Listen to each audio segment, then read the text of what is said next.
Ready? Ladies and gentlemen, I extend a hearty welcome to all of you at this conference of land reforms and land records.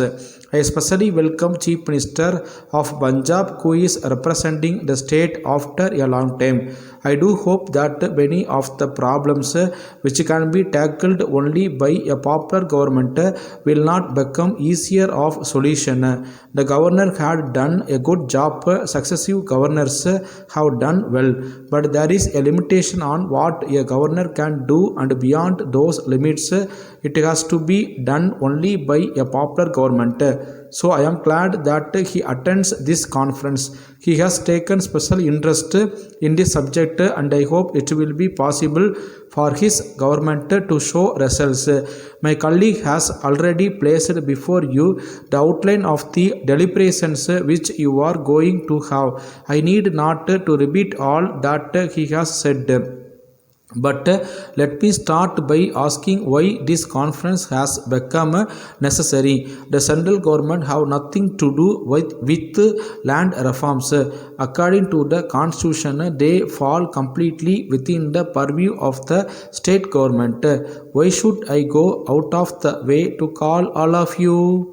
It is not my constitutional responsibility. It is yours. After 50 years, and if you ask me, it is much more longer than 50 years because land reform was one of the accepted programs of all the political parties even before independence. After all these years, if we still find ourselves talking in terms of what we shed 50 years ago or 60 years ago, I think there is something seriously wrong. And it is to nobody's credit that after 50 years we are still having a conference on land reforms, which means that what we promised to the people before independence, after independence, election after election has not been done, or what has been done is only a part. So I want an end to these conferences. If I could make this the last conference to be ever held in Delhi, I would be happy. What I want now is total implementation within a time frame fixed by us today. We have told the chief ministers that all the surplus lands available under the land ceiling laws in the states should be distributed before the end of this year. Now the record which I have before me very clearly indicates that we are nowhere near that. It is possible that there are some special difficulties. It is possible that in some cases it may take a longer time. Then I want to know what the agrarian structure in this country is going to be ultimately. I want to know whether in a particular village all the landless has been made available and if there are any more landless people. I am sure in every village there are going to be a lot of other landless people who have not got any land under the Land Ceiling Act. Then you will have to think of something else for them. These are all matters which I wanted to place before you today. I only want this meeting to be a business-like meeting. I have been told that you will be meeting in the afternoon of this subject again to discuss among yourselves. If you could have some way of dealing with this matter by having a committee and come up with recommendations, we can take final decisions and start implementing them immediately with utmost care and caution. Letter dated 15th September 2006 from Raju Associates, Ekmo, Chennai to Messrs. Narayana Travels, Kanyakumari.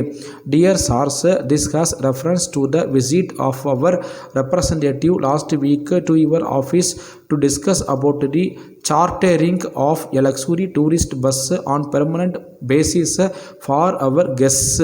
Since our guests and visitors come from foreign countries in batches round the year, it has been decided that we have a luxury tourist bus with music and video facility on permanent basis for tours at reasonable rates.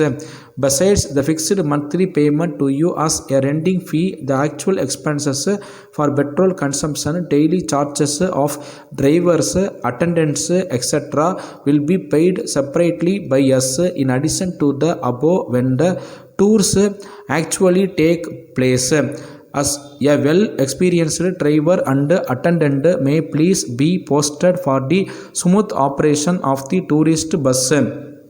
We would meet the expenses towards minor repairs unto 1000 rupees in a single package.